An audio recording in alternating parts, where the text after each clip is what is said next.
Okay, let's jump right in. People's Democracy, or PD. People's Democracy is going to be a socialist-leaning nationalist group founded in Northern Ireland in response to the violence in Derry on October 5th. This organization is made up mostly of students. They're going to be nationalist, opposed to what's going on in Northern Ireland. They're going to be supportive of the idea of civil rights, and they're going to form largely because they see the violence of the RUC. They don't like the way that was portrayed, and they want to move into a different direction. So January 1st, 1969, they're going to plan a 4-day march from Belfast to Derry. It's going to be 108 kilometers, and it's going to be modeled after Martin Luther King Jr.'s march from Selma to Montgomery. This march is going to really culminate on the Edmund Pettus Bridge, going to be a really large and significant movement in the American civil rights movement.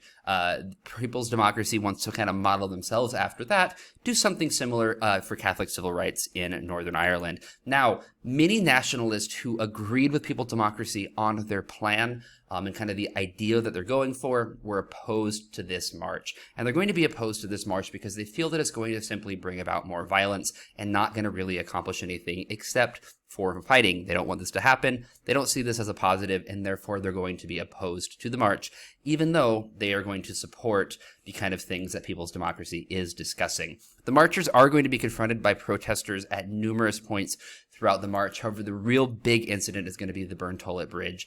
At this incident, you're going to have 200 loyalist ambush marchers with sticks, stones, iron bars, and bottles. They're going to be led largely by Ian Paisley. Again, his name's going to come up a lot.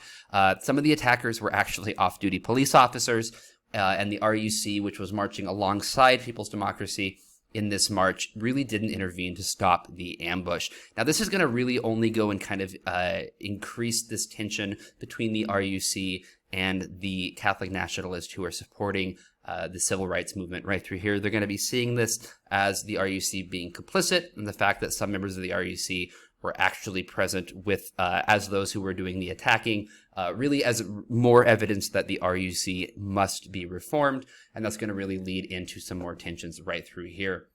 Now, we're going to get to the Bogside. The Bogside is a deeply Catholic neighborhood in Derry. The RUC is going to attack Catholic homes and residents in Derry at the Bogside. And this is going to be simply a response to People's Democracy and their march entering Derry. So we're going to have the Burntolet Bridge incident, and then as People's Democracy enters Derry, the RUC is going to be responding and attacking Catholic residents and homes in the Bogside. Now, Catholics are going to barricade their streets, and they're going to establish what they call Free Derry. So you're going to see this sign, one of the kind of core images of the Troubles in Northern Ireland. They're going to block everything off and kind of establish their own, what they would call free, independent part of Northern Ireland. They're not listening to the RUC. They're not listening to the Protestants. They're kind of just going to establish their own thing and get going with what they want to have happen. And from March until April 1969, there's going to be loyalist bombings of electric and water institutions in Northern Ireland.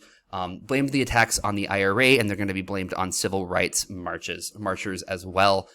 This is going to be really problematic because a large portion of Belfast, which is the largest city and capital of Northern Ireland, is going to be without water and without power. Belfast is an industrial hub on the entire island in general, but particularly in the country of Northern Ireland. So the fact it has no water and power is going to be problematic. British soldiers are going to be sent to guard the post. They're going to hope that this attack is and they're going to try to basically stop this from happening.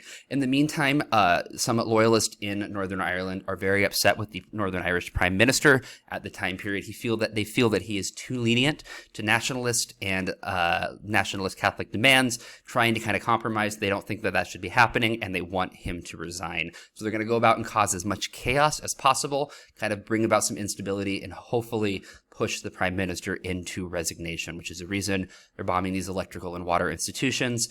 Ultimately, this is going to be effective, and the prime minister will step down on April 28th, resigning, and a new person is going to come in. That is all for now. Questions, comments, put it below. Otherwise, I'll see you later, and good luck.